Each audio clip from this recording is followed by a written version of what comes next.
seguimos aquí en este momento. Recibimos de manera muy grata, antes de anunciar a nuestro invitado, anunciar que se incorpora al set la doctora Nahuel Mercedes. Aprovechar para darle la bienvenida al año, felicitarla por el año nuevo, su primera participación con nosotros en este año, y desearle que este año sea de prosperidad y que todos sus proyectos, anhelos y deseos se cumplan en este año. Amén, don Dari, don Víctor. Que podamos ver mejor el 2024. Y que nos pase, podamos ver mejor. Ese es el tema de nuestro segmento de salud. Y cómo podemos ver mejor el 2024. Y que nos pase algo de... Pero gracias por sus deseos. Es mutuo ese cariño y ese respeto y alta estima para ambos, don Víctor y don Dari. Hay mucho trabajo, esta sociedad hay que enseñarle, hay que rentar y rentar. Este país está en juca, en dembow y en cosas. Se puede, nada de eso. se puede. Después vamos a investigar si el humo de la juca hace daño en los ojos. Claro que sí. Ah, bueno, entonces es un tema. Altamente vinculado a conjuntivitis alérgica. Eso es un tema. Claro. El humo de la juca, hay que buscar su alcafandra para juca. Ay, Dios Usted va a ponerse su juca, tiene que ponerse su mascarilla. Se quita la mascarilla, jala y unos lentes de juca. Señor Samuel, él es muy folclórico en el segmento de salud. No, porque Samuel Bonilla, que aspira a candidato a diputado, y que yo estoy seguro que va a ser un buen diputado. Yo quiero que lo logre, porque él tiene una visión muy interesante del país, de los cambios que necesitamos. Bienvenido, Samuel. Gracias, feliz año. Feliz año, buenos días. Samuel, buenos días. Samuel, a propósito de la juca, que me surge de una vez. Dios mío, padre. Tú sabes que aquí hay una ley que prohíbe la juca. Aquí hay una ley que prohíbe la juca. Pero aquí hay tiendas de venta de juca. No, aquí hay una ley que prohíbe la juca en lugares públicos. Exactamente. Mira, aquí en este país hay muchas leyes. Yo no creo que el problema de la República Dominicana es un problema de leyes. No hay leyes. Ahí quiero comenzar. Mira, yo creo que la principal tarea, la tarea que... no hay que preguntarle, ya usted se puede acotar ya. Aquí no va a haber que hacer más preguntas ya. La principal tarea que yo creo que muchos legisladores olvidan es la tarea de la fiscalización. Y fiscalización significa asegurarnos de que los recursos del pueblo regresen al pueblo. Señores, los dominicanos, nosotros, todos nosotros, pagamos muchos impuestos. ¿Y por qué pagamos impuestos? Para recibir bienes y servicios públicos. Educación, salud, transporte, luz eléctrica, etcétera, etcétera, etcétera. Y no recibimos nada. Y entonces todos, tan pronto tenemos un poquito de dinero, recurrimos a soluciones privadas, soluciones individuales que a la larga resultan muy costosas y de hecho resultan en un país que es insostenible. Entonces el trabajo del Congreso tiene que ser constituirse en un contrapeso para que nos aseguremos de que el Poder Ejecutivo haga un mejor uso de los recursos públicos para frenar los abusos del poder. Ahora mismo el Congreso está en manos de un solo partido. Entonces, ¿qué significa eso? Que cualquier ley se aprueba casi de manera automática. O sea, si a ustedes les duelen los impuestos, aquí un impuesto se aprueba casi de forma automática. Este país se endeuda como si nada. O sea, todo se aprueba de urgencia. Ahora esa es la tendencia. Vamos a aprobar de urgencia. Es más, ni lo llevemos a comisión. Vamos a dar una lectura rápida. Eso no puede ser. Tú decías, tenemos que tomarnos el país en serio. El lema de mi campaña precisamente es seremos mejores, porque yo creo que el compromiso de quien aspira a servir, es decir, a escuchar a la gente, a pensar en sus necesidades, es elevar la vara. Entonces yo creo que la principal tarea de todo el que aspira al Congreso, y mi compromiso cuando yo asuma en el Congreso como diputado por la circunscripción 2 del Distrito Nacional, es fiscalizar, ser guardián de los recursos públicos para que de nuevo ese dinero regrese a la gente. Excelente. Es difícil después de una cosa así. Entonces, una cosa es la fiscalización de los recursos. Tú iniciabas tus palabras hablando de que República Dominicana no requiere más iniciativa legislativa. Hay leyes y quiero, no es que no hacen falta leyes, pero no podemos estar aprobando leyes pensando que esa es la solución al problema. Y perdóname que te interrumpe, una ley que sí hace falta, y a propósito de eso del referendo, la Constitución contiene muchos elementos que no necesariamente están reglamentados. Y uno de esos elementos que no están reglamentados son las propias atribuciones que tiene el legislador para fiscalizar. Es decir, la Constitución dice, tú legislador puedes solicitarle informaciones a los funcionarios, para hacer tu tarea de fiscalización. Tú puedes citar a un funcionario, invitarlo a conversar, pueden invitar a un funcionario al Congreso a interpelarlo, es decir, que un funcionario, un ministro, una ministra tenga que ir al hemiciclo a responder las preguntas de los legisladores ante una Que falta. que hemos visto algunos de esos escenarios en estos días, pero se ha convertido en un... Lo que pasa es que las pleitos. interpelaciones tienden a suceder cuando le conviene al gobierno, porque de nuevo tienen un control del Congreso.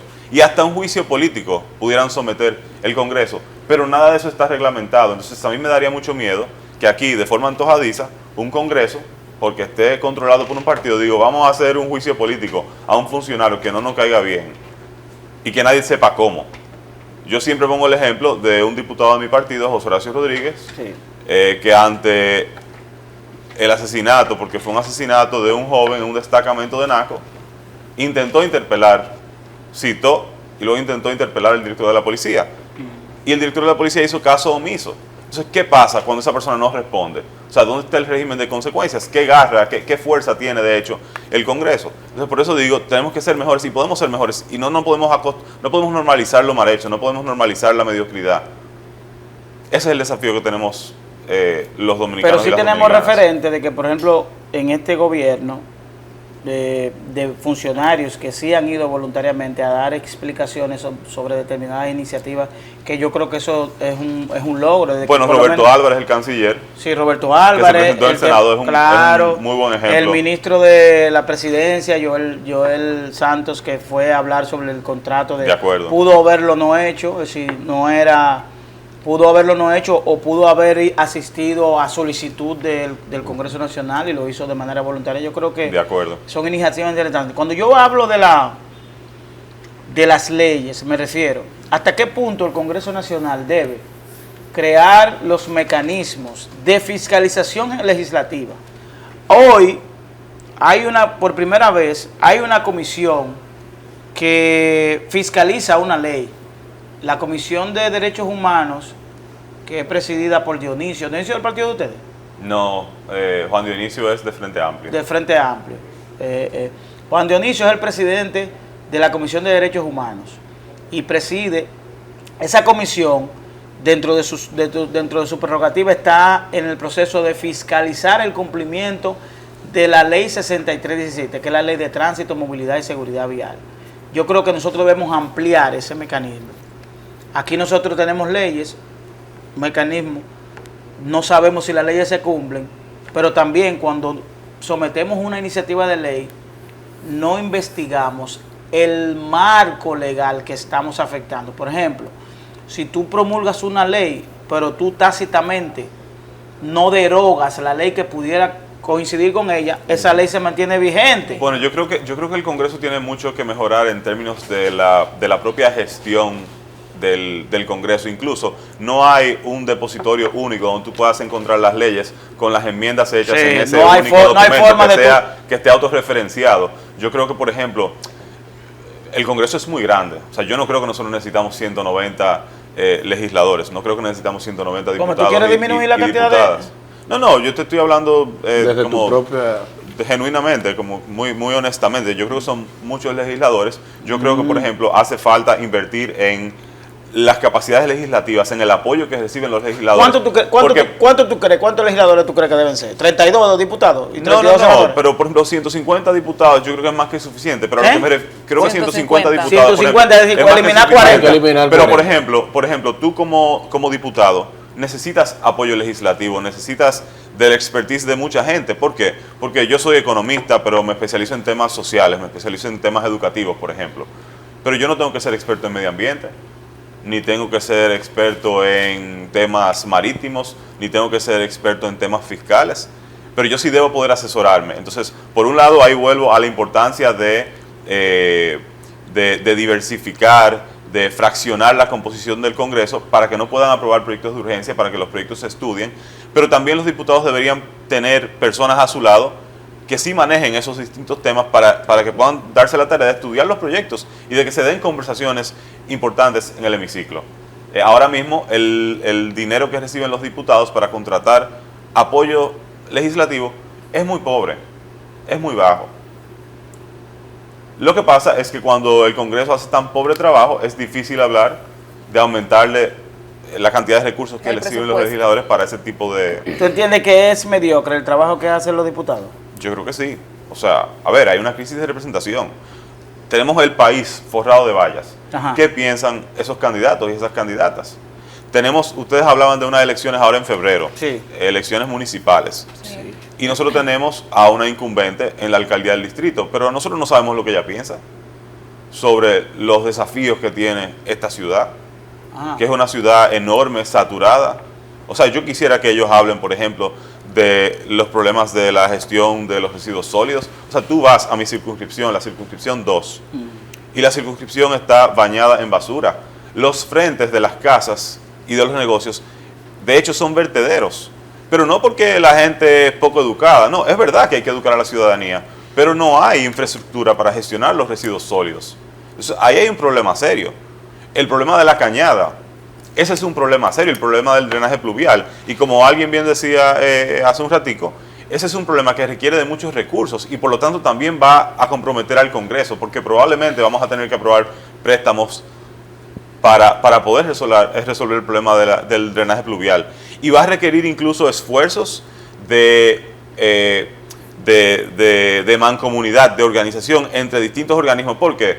Porque el Distrito Nacional, por ejemplo, no vive en el vacío, colinda con municipios como Santo Domingo Oeste o como Santo Domingo Norte, cuyos residuos terminan muchas veces en el Distrito Nacional. Entonces, aún el Distrito Nacional resolviera su problema de residuos sólidos, entre comillas, si los demás municipios no lo hacen, el problema continúa y la basura va a llegar a la cañada, al río Isabela y va a terminar ahí en el malecón, en el mismo lugar. Entonces, por eso es tan importante que nosotros nos demos la tarea de conocer a nuestros candidatos y a nuestras candidatas, a vocales, directores municipales, regidores, a la alcaldía y luego a diputados y diputadas, senadores y a la presidencia en mayo del 2024. ¿Cuál ha sido la punta de lanza, visto este tipo de situaciones que nos afectan, que ha tomado el señor Bonilla en pro de su comunidad y por supuesto como posible diputado de Bueno, lo primero es que yo me he dado la tarea de recorrer el territorio, porque precisamente yo hablaba de una crisis de representación y tú no puedes representar a un territorio que tú desconoces. Entonces yo todos los días estoy en el territorio conversando con las personas. Entonces cuando yo propongo, por ejemplo, que se universalice la educación inicial para que todos los niños de 0 a 5 años tengan apoyo profesional, participen de programas de socialización, pertenezcan a un sistema de cuidados que permitan además que las madres puedan salir de sus hogares a trabajar, ser productivas, pero sabiendo que sus hijos están bien cuidados. Es porque hay una realidad. Nosotros vivimos en un país de muchachas jóvenes que son madres. Esa es la cara, lamentablemente, de este país. De mujeres jóvenes que son madres y que no tienen la posibilidad de decidir si quieren cuidar de sus hijos o si quieren trabajar. Entonces, ¿qué hace el Estado por ellas? Entonces, por eso yo creo que es fundamental que nosotros destinemos recursos para asegurarnos de que todo el territorio cuente con ese sistema de cuidados. O sea, en mi circunscripción, por ejemplo, hay más de 100.000 niños que no tienen acceso a programas y hay 3 estancias infantiles. Fíjense que yo no estoy pidiendo que se reinvente la rueda. Las estancias infantiles es un programa que viene de gestiones anteriores. Entonces, sigamos haciendo lo que está bien hecho. Prioricemos a los niños. Lo que pasa es que los niños no vienen con votos abajo del brazo. Pero esos niños son los médicos de mañana que nos van a salvar la vida. Son los profesores de las escuelas públicas que decimos que queremos. Son los ingenieros que pudieran prevenir que se desplome un desnivel en la 27 con Máximo Gómez. Entonces, si queremos mejores profesionales, tenemos que invertir en esos niños y en esas niñas.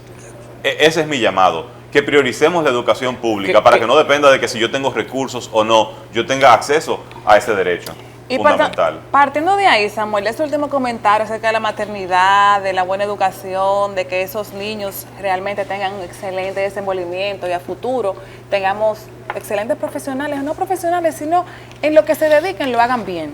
Porque no tiene que ir al colegio, no tiene que ir a la universidad, por lo menos. porque conocemos mucha gente que no sabe ni leer ni escribir y son gente con muchísimos valores y educadas. ¿Cuál es su posición? Yo como médico le pregunto, su posición acerca de la maternidad subrogada. ¿Qué opinión le merece esto? Porque no tenemos normas, no está normado en República Dominicana, no hay Exactamente. posibilidad de que se pueda hacer ese procedimiento. Bueno, ese es un caso de una norma que falta. Sí. Por Pero ejemplo. pregunto, ¿cuál sería su posición, su planteamiento, si lo ha pensado, si No, lo tiene en no su lo he pensado si mucho. lo tiene en su carpeta de trabajo? No, yo estoy abogando sobre todo por temas fundamentales como educación pública, como salud pública. Tú mencionabas ahorita, Daris, el tema de las unidades de atención primaria. El problema con las unidades de atención primaria es que son pocas, por un lado, pero no responden a las necesidades de los usuarios. Por ejemplo, en mi circunscripción 2 hay 8 unidades de atención primaria. todas las Cerrada, circunscripción. ¿verdad? En toda la ¿Están circunscripción. abiertas o cerradas? Cerradas. Las dos cosas, Cerradas. pero abren de 8 a 4 de la tarde. Sí. ¿Qué hace la gente de 8 a 4 de la tarde? Trabajando. Se tiene que estar de abierto de 5 a 10 de la noche. Claro, entonces yo no necesariamente estoy pidiendo que se cree otra tanda. Yo creo que las unidades tienen que adecuarse a las necesidades de los usuarios. Entonces, en vez de tener una tanda adicional, tengamos una tanda que se concentre en horas de la mañana, antes de ir al trabajo, y en horas de la La tarde, característica de un cuando la hospital. gente sale. Y que tú tengas un médico familiar, un médico generalista asociado a la unidad de atención primaria que está cerca de tu casa. Y obviamente esas unidades de atención primaria tienen que estar, tienen que tener Equipados, recursos, claro. y tienen que tener médicos con condiciones para trabajar, porque también hay que darle condiciones a los médicos. Entonces, al sector salud le hacen falta recursos, porque es un sector que recibe pocos recursos en términos absolutos y relativo a otros sectores, pero hay que hacer un mejor uso de los recursos. O sea, yo pienso, por ejemplo, aquí hay una cosa que se llama la ruta de la salud, que es muy parecido a las visitas sorpresas, que tú tienes al ministro de salud saliendo en botas blancas a tomarle la presión a la gente. O sea, a mí eso me parece inaceptable.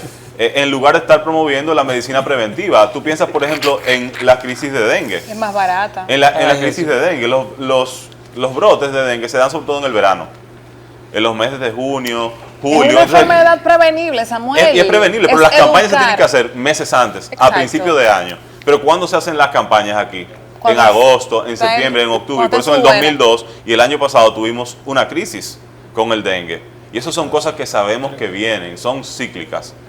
Entonces, de lo que se trata es que nos preparemos. Lo mismo con el sistema educativo y el año escolar. Pruebas diagnósticas en el mes de noviembre. Las pruebas diagnósticas hay que hacerlas a principio de año para tú poder repetir esa prueba cuando acaba el año escolar, para saber qué aprendió el ¿dónde estudiante. estamos? Samuel, hay una... De hecho, yo valoro, sé las condiciones que tiene, te escucho y veo que tienes una visión, pero hay una realidad que choca de frente, que es la realidad electoral. La realidad electoral que no permite que probablemente personas con condiciones vayan a los estamentos de dirección, diputados, senadores, alcaldes, porque hay una estructura electoral que hay que tener. ¿Qué estrategia está llevando a cabo tú para promover ese voto que vaya hacia Opción Democrática, que vaya hacia Samuel, partiendo de la realidad que tú tienes ahí? Tú tienes una circunscripción 2 que tiene características complejas. Por un lado, tiene una zona media alta, una zona media baja, tiene una zona pobre. Entonces son condiciones que ameritan una estrategia electoral compleja que probablemente...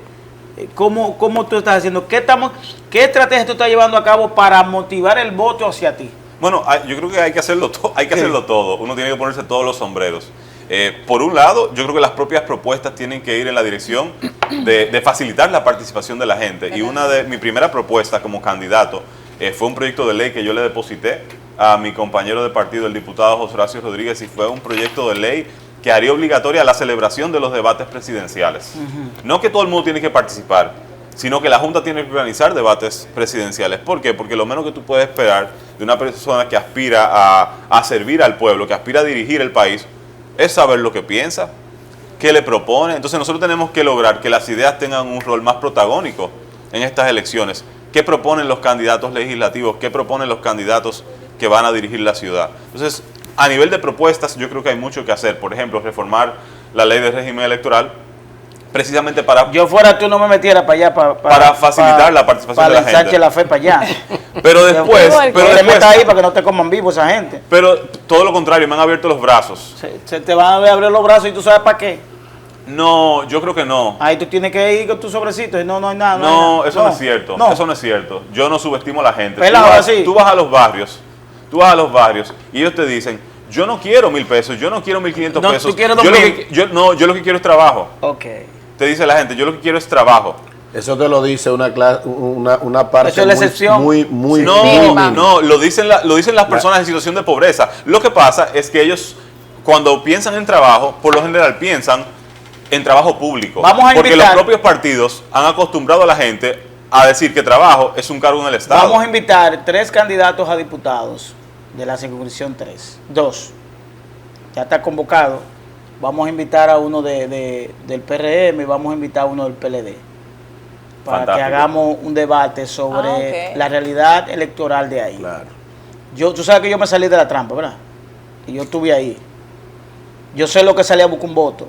Yo sé lo que cuesta un voto aquí, en este país. Es decir, una aspiración aquí a cualquier nivel es complejo.